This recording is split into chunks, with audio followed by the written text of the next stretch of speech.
So one of the big concerns about plant-based diets is where do we get our long-chain omega-3s?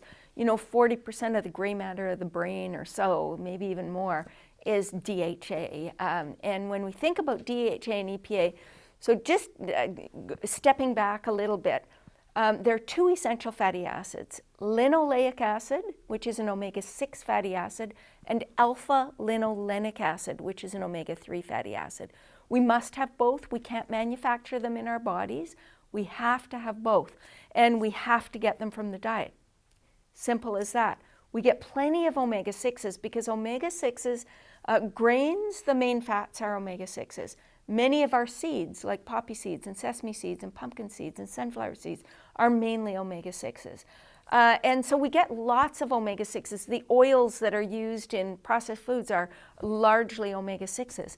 And so sunflower oil, safflower oil, corn oil are all mainly omega-6s. And so omega-3s can be a little bit more of a problem. And omega-3s come from, or the alpha-linolenic acid or parent omega-3, the plant omega-3, comes from flax seeds and chia seeds and hemp seeds and walnuts. About half of the fat in green leafy vegetables is omega-3 as well.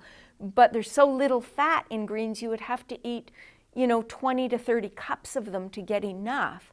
So what happens in vegans is you need to take these plant omega-3s and through a series of desaturation and elongation, you would convert them into EPA, or otherwise known as eicosapentaenoic acid, or DHA, which the long version is docosahexaenoic acid.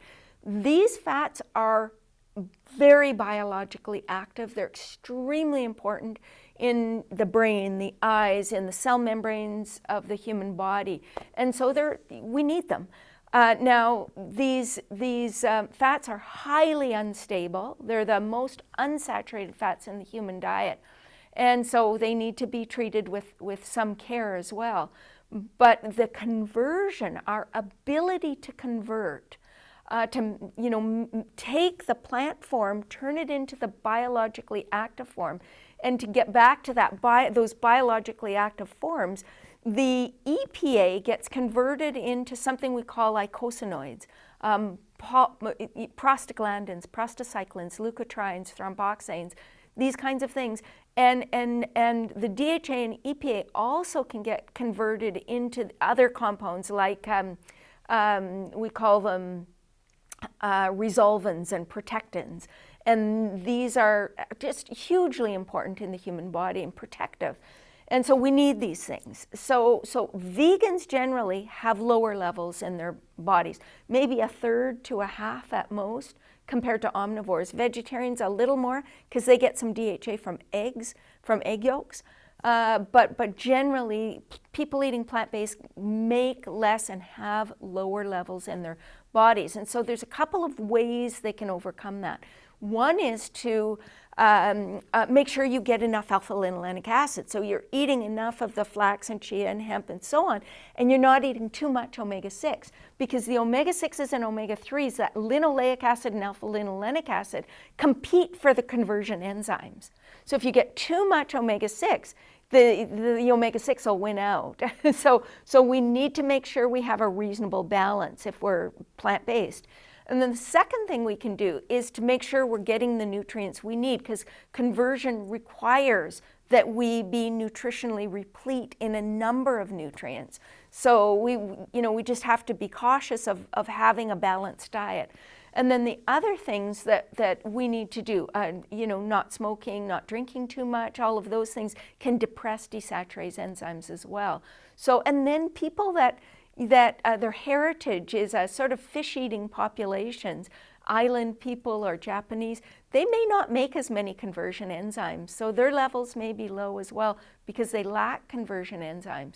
So for some people, they would be well advised to consume direct sources of EPA and DHA. So a lot of people think that means I need to eat fish. And actually, again, it's sort of another similar story to the essential fatty acids.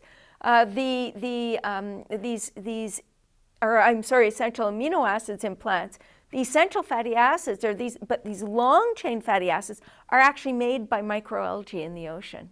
So fish get them at some point along the food chain from microalgae.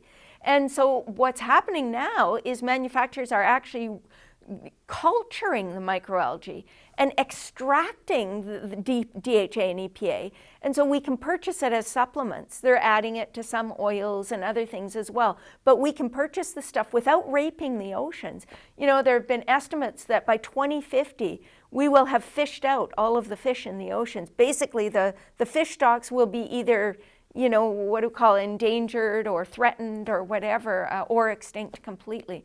And so there's concern about how we're taking fish stocks. And so when you think about that, it makes such sense. You know, also when you culture it, you're not at risk for any of the persistent organic pollutants that move up the food chain.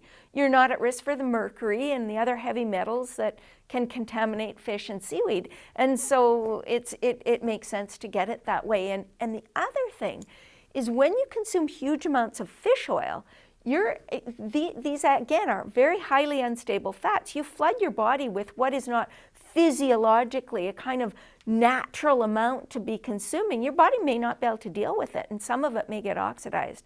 And so these smaller amounts you get from the microalgae supplements, 200 or 300 milligrams a day, I think your body could deal with quite easily. So I think it's a good plan. So who needs it? Well, I would say the people that aren't converting well. So people with diabetes, hypertension may be well advised to take it. People that come from fish-eating populations may be well advised to take it. Pregnant and lactating women may want to boost their levels because they're growing a new baby brain.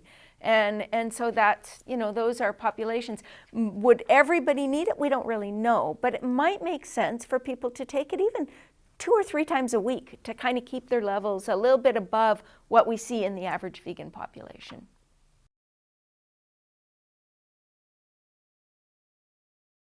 The question is about a raw vegan versus a conventional vegan diet, and are there advantages, potential advantages to raw?